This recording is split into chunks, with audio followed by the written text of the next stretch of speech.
How long does it take to create information? On the left, you'll see a general timeline that includes information created day of the event, days after the event, weeks after the event, months after the event, and years after the event. You can visualize this as an inverted triangle.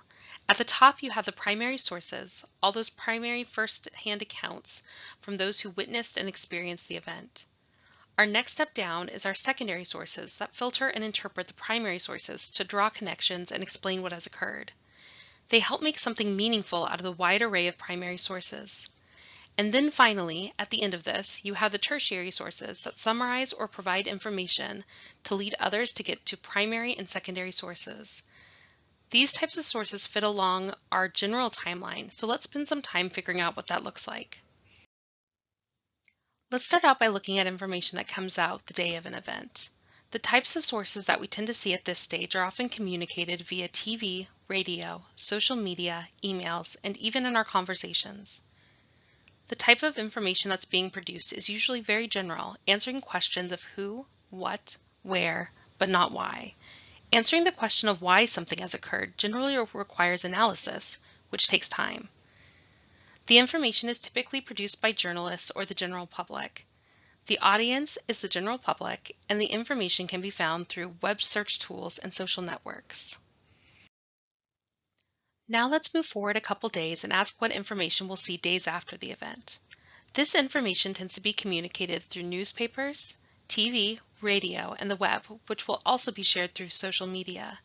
At this point, you'll start to see more variation in the type of information. Articles may start including some analysis, statistics, photographs, editorials, and opinions. People have had time to ingest the basic information, and they're starting to grapple with it to determine what's going on and what it means moving forward. Most authors you see here are still going to be journalists, and they'll be producing information for the general public. And, like before, web searches will still be a valuable tool to locate relevant information, although newspaper and periodical databases will also begin to be useful at this point.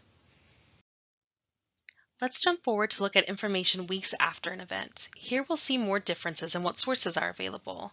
We'll start to see popular and mass market magazines, so the type of sources you might see in a newsstand or a grocery store.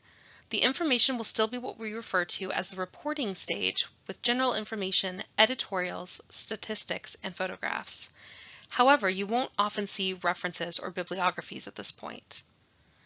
The authors are still often journalists, but they're going to be producing information for an audience that includes the general public as well as knowledgeable laypersons.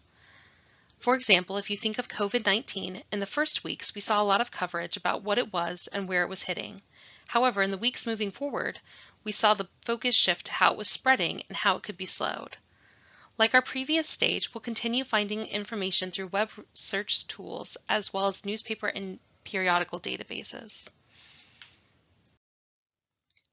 Months after an event, you'll start to see trade magazines, which tend to be written by professionals within an industry for other members of that industry, and likely some scholarly articles. This shift is occurring because the type of information being produced is changing. In these sources, we'll start to see research results and detailed and theoretical discussion regarding what has occurred. We'll also find bibliographies as well as some peer-reviewed sources. Remember that peer-reviewed articles have been reviewed by experts in the field prior to being approved for publication. The authors you'll see here include practitioners, students, scholars, and specialists, and they're writing for other practitioners, students, scholars, and specialists. This means that they anticipate their readers having more knowledge, background, and nuanced understanding of the event. Our tools for locating this information will also change because trade and scholarly sources are often not available via the open web. Instead, general and subject-specific databases will be a prime tool for locating these resources. Finally, we're going to take a big step forward to think about the characteristics of sources published years after an event. As a college student, you'll likely find this to be one of the most important stages to think about in information creation because so many of the sources you use for your college research will fit within this category. These sources include articles from scholarly journals, books, conference proceedings, and reference sources. If you're looking for scholarly sources for your research, you need to make sure you have a topic that is old enough to have scholarly research published on it. For example, in spring 2020, I had an education student approach me because they were looking for scholarly sources on how COVID-19 was impacting distance learning. It was a fascinating topic, but there just hadn't been enough time for scholarly research to be published on it. Instead, I worked with a student to broaden their research topic to the impact of pandemics or other large-scale disasters on the evolution of distance learning. The type of information that you'll see in these sources tend to offer more in-depth coverage from what we've seen before. It might include edited compilations of scholarly sources, as well as general overviews that provide different perspectives of the topic. You'll also readily find bibliographies. The authors of these sources tend to be specialists and experts, and they often write for students, scholars, specialists, and experts. Although, in the case of encyclopedias, they also produce information for the general public. Tools for locating this information will include library catalogs, subject-specific databases, and reference collections.